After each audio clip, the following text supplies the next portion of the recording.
Hello YouTube, on today's Postbag video there are 8 parcels. Some are from the UK and some are from China. I'll start with this one first. There's far too much packaging on this.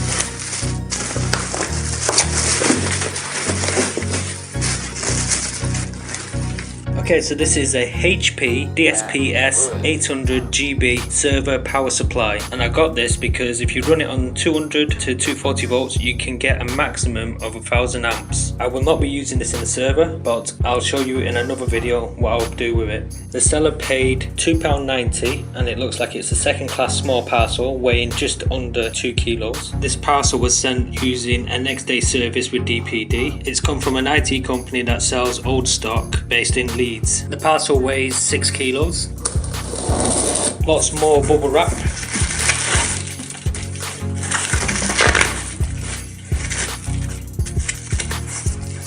There's 2 smaller packages inside. So in these 2 parcels were 2 power supplies, making a total of 4 power supplies. 2 of them have some kind of cable management clip on the end. These power supplies have a different model number. This is a ATSN 700-1044. It has a similar generic part number, spares part number, option kit part number. The actual part number is slightly different. The DSP 800GB is a 379123, whereas the other power supply is a 379124. Looking at the label, these would be less than 1000 watts. They are 12 volts at 32 amps versus 12.15 at 82.3 amps, which is 1000 watts. So these will be slightly less than 1000 watts. Looking at the pins, they are very similar, or they'll be exactly the same, and it's the same story on the bottom of the power supply. So for this project, they could be really compatible. The next parcel says it's 5 kilos. It was sent via UPS from a place called Hartfield. There's less bubble wrap in this parcel. Inside the box is an invoice and it tells you that I paid £20 each for these, and it also lists the serial numbers. So these are 2 lots of HP DPS 800GB power supplies, again at 1000 watts at 200 to 240 volts, same as the one in the first parcel, and these also have the cable management clips. I've just noticed that the DPS 800GB weighs more than the other power supplies, which is a bit strange. The weight difference is noticeable, but since they do the same things, they should really weigh the same. This parcel says it's from dispatchbay.com and it was sent via Parcel Force. The weight is not mentioned on this box. So if the last 3 parcels contained server power supplies, I wonder what's inside this box. More wasteful bubble wrap. So this large box contains 1 power supply and lots of bubble wraps. This power supply is another DPS 800GB, so that is 8 1000 watt server power supplies. I also have another 2 power supplies from the server that I got for free, which makes this a total of 10 power supplies. It's a bit of a secret. I'll make another video to show you what I'm going to do with these. I'm still waiting on some parts to arrive from China for my next project. If I got the power supplies from one supplier, then it would have fit in one box, but this box is really heavy. I'm going to test these power supplies in the server and hopefully they'll be okay. Next is a parcel from China. This was an Amazon parcel. It says it's an other type of parcel, and on the description it says mini 3A DC to DC com time 1. The weight is 2.5 grams and just over $3. There are 10 parcels inside here, so that's 4 there, another 3 and another 3. Now these are really tiny DC to DC converters. It says it's rated at 3 amps, but I think that's just peak. I think the actual ampage is 1.8 amps. There's a few surface components, a couple of capacitors, a chip and an inductor. There also appears to be some kind of variable resistor. There's some markings on the back. It says there's a positive in and a negative in, but then there's 2 negative outs. One of them should be a positive, so I'll have to work out which one it is. On the back it says mini 360. Got an arrow on there showing you which way it goes. These are about the size of a fingernail. I have some new fingernails.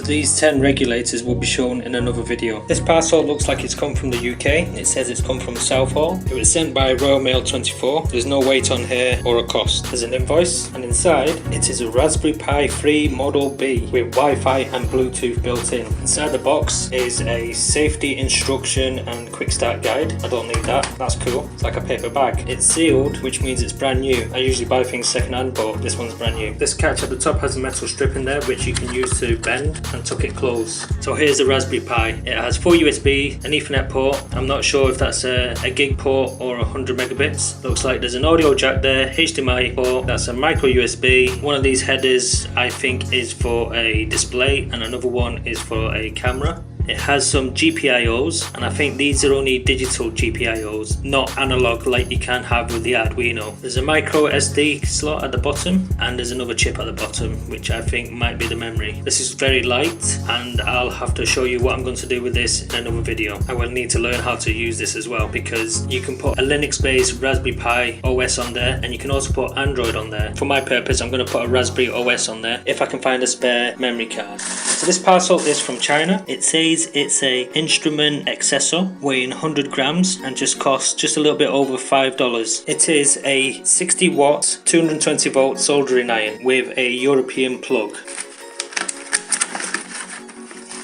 Easy to get out the packaging. It tells you how to solder, and it also tells you what wattage you need to do different types of soldering. So 20 to 40 watts, PC board, IC transistor and a chip condenser, wherever the chip condenser is. 60 to 80 watts, electronic parts, switches, connector, transformer. Above 100 watts when a large heat capacity is required. So that's kind of correct. It shows you how to solder. I know how to solder, I've been soldering for a long time. It has a long life tip and it appears to be replaceable, and you can get different types. So this is a pointy one. This soldering iron is very light. The cable is very flimsy, but for 60 watts I assume it's okay, but this is basically looks like a toy. The reason for buying this soldering iron is because I needed to solder something and I couldn't find my soldering iron. Since then I have found my soldering iron, and this is my old soldering iron. I've had it since 2005. Comes with a UK plug, good quality cable, and it's rated 20 or 130 watts. The 130 watts is so you can heat it up very quickly. It says don't push the button for over 30 seconds. After a while I have been pushing it for more than 30 seconds. This tip has never been changed and it's not replaceable, and it's in a very bad condition. It does need replacing, but it still kind of works, and it will be good for a useful backup soldering iron in case if I misplace it again. But I am a bit worried about this soldering iron. It's too light, but then I did buy it cheap. And the last parcel, also from China. It says it's an electronic accessories. It weighs 50 grams and it's $5. It is a digital multimeter. I have a few multimeters, but I got this for a certain reason. It's got some instructions on there, but what I'll have to remember is to unplug the leads when I switch from amps to voltage, because I always blow up the fuses. It doesn't weigh a lot, so I'm assuming the batteries are not in here. It has a soft case on the outside, and the reason for getting this is because it measures capacitors, and most of my meters don't measure capacitors. I have a power conditioner which has a dead capacitor, so I need to measure the other power conditioners to find out the value so I can get a replacement. The leads are very flimsy, so I don't think these leads will last very long. The plugs look like they are a type of banana plug to plug it into the sockets. So this is a DT9205A digital multimeter. It has a stand on the back.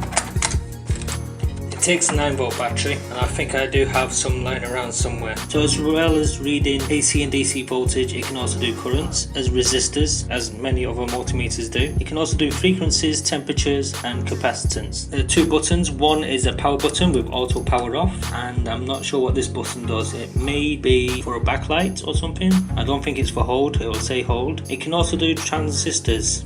The first power supply is a HP ProLiant DI380 G5 800 watt power supply. It was $18.95 with free delivery. It came from Telford. It said it was 5 to 7 working days delivery, but it was actually a lot quicker than that. The seller was XS Trading. It was a second-hand power supply, and it might have some scratches, which I didn't really notice any, and it's not an issue anyway. It comes with a 30-day warranty, which is typical for second-hand goods, and there's not much more information on there. It does say it's 800 watts, but that's based on 100 volts range.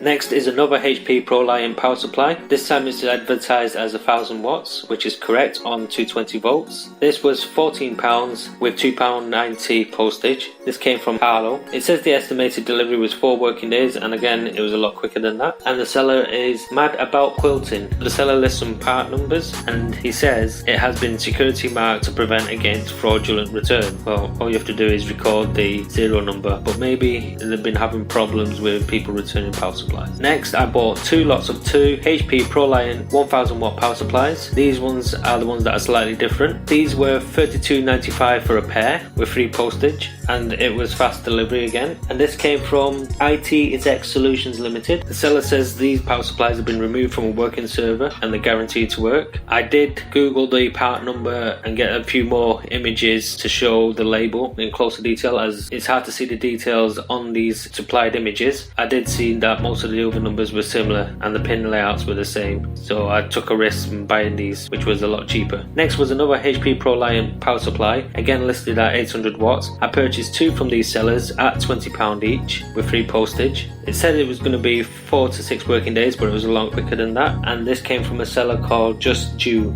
in Hartfield. The seller just listed the basic information in the description. The Super Mini 3 amp DC to DC converter was £3 and 2 pence. I paid using Amazon vouchers, so I got these for free. These would be 30 pence each, including postage, all the way from China. At this price, these are really cheap. These are buck converters, so they're a lot more efficient than linear regulators. There's a lot less heat loss, and that's why they're so efficient. So this is a non-isolated step-down buck converter. It supports input voltage between 4.75 volts to 23 volts and output volts between 1 volt and 17 volts, which will be adjusted using this potentiometer. So here we can see that the rated output current is 1.8 amps, not really the 3 amps, it's more 3 amp surge. It has a 96% efficiency rating and it changes frequencies at 340 kHz. It doesn't have a short circuit protection, so that would damage it, and it doesn't have reverse polarity protection, so these will need to be paid attention to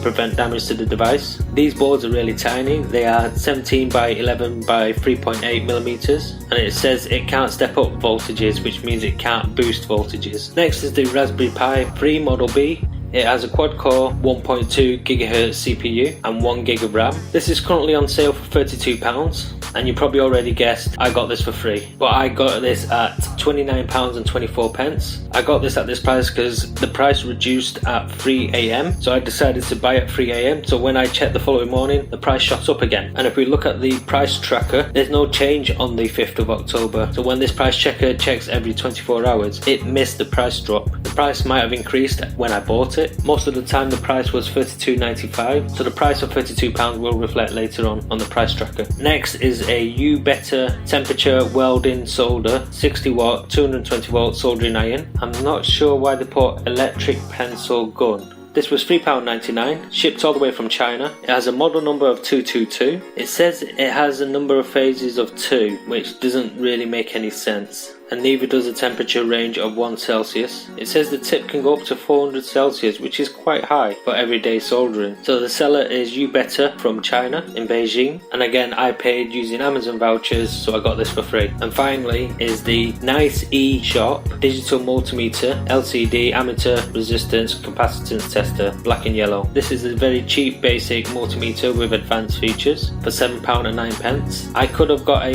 PCB based component tester, but that would have been limited for one use in its life really, whereas this I can use it for measuring voltages and currents as well, so I went for this instead. The seller is from Shenzhen, China, and again I paid using Amazon vouchers, so it didn't cost me anything, and it says I get 110% satisfaction guaranteed. Okay, so to save money on the ant miners, I thought I could save money on other parts such as the power supply. The Bitmain APW 3++ power supply is either $105 or $115. They have 2 different parts on their website, but they look identically the same. The $115 is just advertised as the L3+, but the $105 one is advertised as the S9 L3+ or a D3. These Bitmain power supplies are 1600 watts at 220 volts. The L3+ consumes 800 watts at 240 volts, and I think the D3 consumes less than 1000 watts at 230 to 240 volts. These power supplies have have a shipping cost of around $40. It gets a bit cheaper as you buy more, but on average it's about $40. And then you are subject to VAT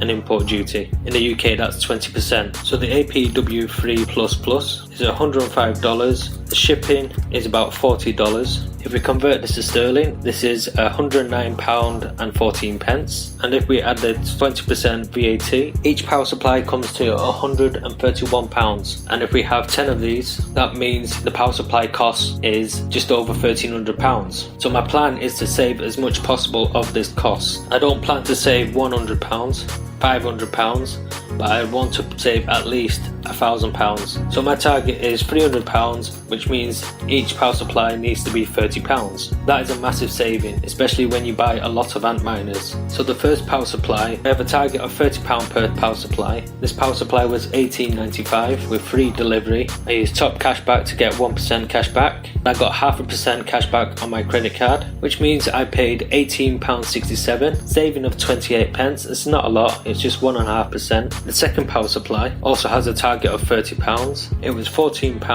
with £2.90 postage. I got 1% cashback from top cashback, and I got 0.5% back from my credit card, which means I paid £16.68. It's a 22 pence saving, or 1.33%. Next is power supplies from 3 to 6. So the total target for these will be 4 lots of £30, so that's £120. These were £32.95 per pair, and I got 2 pairs, so that's £65.90 with free delivery. I got 1% back from top cashback and 0.5% back from my credit card, which means I paid £64.91. That's a saving of 99 pence. Or 1.5%. Next is power supplies 7 to 8. The budget for these is 2 lots of £30, so that's £60. These were £20 each with free delivery. I had a £2.50 Nectar voucher. I got 1% back from top cashback and another 0.5% back from my credit card, which means I paid £36.91. That's a saving of £3.09 or 7.72%. I'm just going to add an extra column here so I can work out how much each one was.